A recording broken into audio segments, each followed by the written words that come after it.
Particle size pre formulation studies के आने वाले पैरामीटर्स में नंबर 2 पर सबसे इम्पॉर्टेंट पार्ट है। इसको भी मैं एक एग्जांपल के ज़रिए शुरू करता हूँ। जैसा कि मैंने अपने प्री फॉर्मुलेशन के इंट्रोडक्शन वाले वीडियो में बताया था एक डिश के बारे में, व्यंजन के बारे में। अगर आपने वो वीडियो नहीं देखा है तो जाकर के प्ले लिस्ट में आप देख सकते हैं। तो मान लीजिए आपका व्यंजन तैयार हो गया और उसमें आपको नमक डालना है, यानी कि सॉल्ट। नमक आपके किचन में 2 रूप में रखा हुआ है, पहला पाउडर फॉर्म और दूसरा रॉक फॉर्म। रॉ फॉर्म यानी कि जो डिगला होता है। तो अपने उस व्यंजन में नमक को डालने के लिए कौन सा फॉर्म आप प्रेफर करेंगे? ऑब्वियसली जो पाउडर फॉर्म है। क्यों? क्योंकि उसे आप व्यंजन के हिसाब से और स्वादानुसार अपने हिसाब से कैलकुलेट करके डाल सकते हैं। वहीं दूसरी तरफ आप उस बड़े से डिगले को पूरी सब्जी में डाल देंगे तो पूरी सब्जी खराब हो जाएगी। तो ये तो थी नमक की बात, जिसमें थोड़ा प्लस माइनस हो जाए तो भी चल जाएगा। लेकिन अगर बात करेंगे डोजेज फॉर्म की, और उसमें ड्रग्स जो एपीआई है, जो केमिकल्स हैं, उसमें छोटी सी भी प्लस माइनस गंभीर परिणाम को ला सकती है, जिसकी क्वांटिटी थोड़ी सी भी, जैसे फॉर एग्जांपल अगर 25 मिलीग्राम्स की बात करूं तो वो उंगली पर कितना आता है ये भी हम देख नहीं पाएंगे। लेकिन 25, 30 प्लस माइनस बहुत बड़े प्रॉब्लम्स को लेकर के आ सकता है। तो इसीलिए जैसे नमक को प्रोसेस करके पाउडर फॉर्म में लाया जाता है, उसी तरह ड्रग्स को और केमिकल्स को प्रोसेस करके पाउडर फॉर्म में लाया जाता है, ताकि with ease, with dose, with standard quantity, इस स्टैंडर्ड वेट के साथ उस डोजेज फॉर्म में आप ले सकें। और ये पॉसिबल होता है तभी जब उस डिगले का जो पार्टिकल साइज़ है रिड्यूस कर दें, ताकि वो पाउडर फॉर्म में आ जाए। पार्टिकल साइज़ को अगर रिडक्शन की बात करें, यानी कि तो रिड्यूस होता है with the help of the latest technology micronization. Normal processes की बात करें तो पिसाई जिसको बोलते हैं, वो आप सब ने फार्मास्यूटिकल इंजीनियरिंग में ज़रूर पढ़ी होगी। That is size reduction. Uniform size होना चाहिए ताकि कंटेंट यूनिफॉर्मिटी बनी रहे। मतलब कंटेंट यूनिफॉर्मिटी का मतलब टैबलेट का एक पत्ता है, उसमें 10 टैबलेट हैं। हर टैबलेट में जो ड्रग है, सपोज़ पैरासीटामोल है, एस्प्रिन है, वो 25 मिलीग्राम या 50 मिलीग्राम ही होना चाहिए। तो हर टैबलेट में वो 50 मिलीग्राम ही रहे। ऐसा ना हो कि एक टैबलेट में 50, दूसरे टैबलेट में 200। ऐसे में तो पूरी तरह से कंपनी बैठ जाएगी। तो ये कंटेंट यूनिफॉर्मिटी तब आ सकेगी जब पीसे हुए पाउडर का साइज़ एकदम यूनिफॉर्म हो। तो ये यूनिफॉर्म डिस्ट्रीब्यूशन कैसे होगा? With the help of sieving, यानी कि छन्नी से छानना। ये भी आपने फार्मास्यूटिकल इंजीनियरिंग में ज़रूर पढ़ा होगा। सेडिमेंटेशन, स्ट्रीम स्कैनिंग, बहुत तरह के लेटेस्ट टेक्नोलॉजी है जिसकी वजह से साइज़ को रिड्यूस और प्रॉपरली डिस्ट्रीब्यूट किया जा सकता है, ताकि उसको डोजेज फॉर्म में यूज़ किया जा सके। तो एज़ पर दी फार्मास्यूटिकल स्टैंडर्ड की रिक्वायरमेंट के अनुसार पाउडर का साइज़ जितना फाइन होगा उतना बेहतर होगा for making the doses form.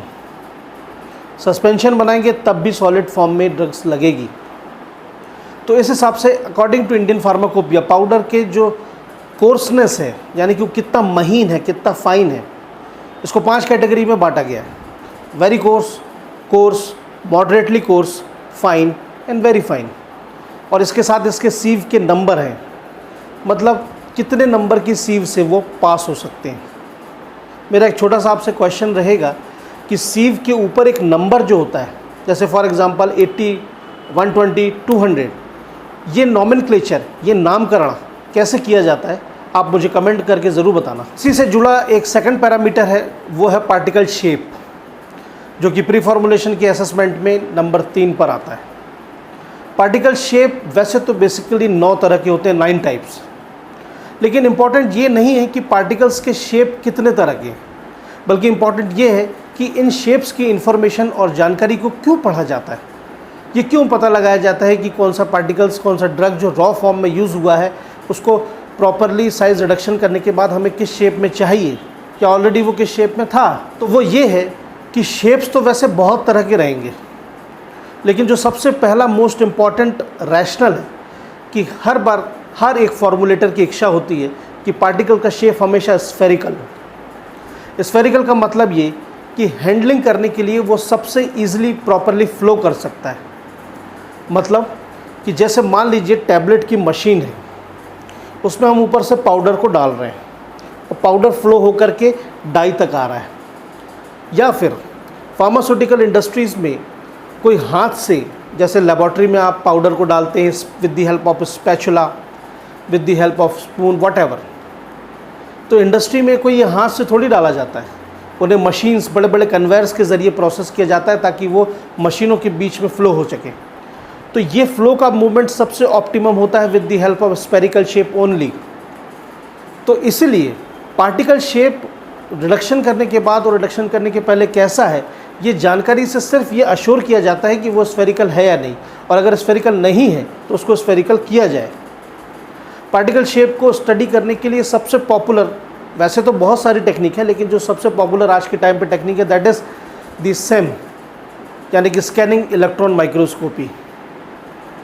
With the help of more up to 4 lakh X zoom वो पार्टिकल की पूरे स्ट्रक्चर एंड फ्रैक्चर स्टडीज़ को बता सकता है, जो कि स्क्रीन पर पता लगाने के बाद कि साइज़ रिडक्शन को कैसे प्रोसेस करना है ये उसमें पता चल जाता है। पार्टिकल साइज़ और पार्टिकल शेप को पढ़ने का और उसको परस्यू करने का सबसे बड़ा फार मोस्ट इम्पॉर्टेंट पैरामीटर होता है to relate it with the flow properties, मतलब फ़्लो उसका अच्छा होना चाहिए। फ़्लो के बारे में क्या प्रॉस्पेक्ट्स हैं, क्या फ़्लो होता है, इसको अपन कवर करेंगे नेक्स्ट वीडियो में। वीडियो को मैं एक छोटी सी मोटिवेशनल बात के साथ एंड करूंगा, वो ये कि बहुत सारे स्टूडेंट ये सोचते हैं कि शायद फार्मा में एंट्री करके हमने गलत डिसीजन ले लिया, हमारा पैशन कुछ और था, हम ज़बरदस्ती आ गए, अब इसको मजबूरन पढ़ना पड़ रहा है, बस डिग्री मिल जाए, किसी तरह से परचेज़ कर लें, ऐसा वैसा एक्सेट्रा। तो ऐसे स्टूडेंट्स को मेरा ये सुझाव है, ये कहना है, प्रैक्टिकली अगर बोलूँ तो अभी तो आपके पास कोई चारा नहीं है, आपको ये परस्यू तो करना ही पड़ेगा। लेकिन प्रैक्टिकली अगर एक और दृष्टिकोण है जो कि आपको काफ़ी मोटिवेट ये करेगा कि हाल ही या फिर वर्तमान के कोरोना काल ने, यानी कोविड-19 की पैंडेमिक सिचुएशन ने ये जाहिर कर दिया कि फार्मा जगत की क्या ताकत होती है, और फार्मा एक एवरग्रीन सेक्टर है, मतलब आप उस सेक्टर में अपनी स्टडीज़ को परस्यू कर रहे हैं जो हमेशा रहेगा। मेरा एक चैनल भी है फार्मा फ्रेंड, उसका जो मेरा पहला वीडियो था उसकी पंचलाइन में मैंने भी बोली थी कि जब तक जीवन है तब तक बीमारियां हैं, और जब तक बीमारियां हैं तब तक दवाएं हैं, और दवाओं के इस दौर में एक फार्मासिस्ट ही असली हीरो होता है। तो मिलूंगा नेक्स्ट वीडियो में, till then take care, bye.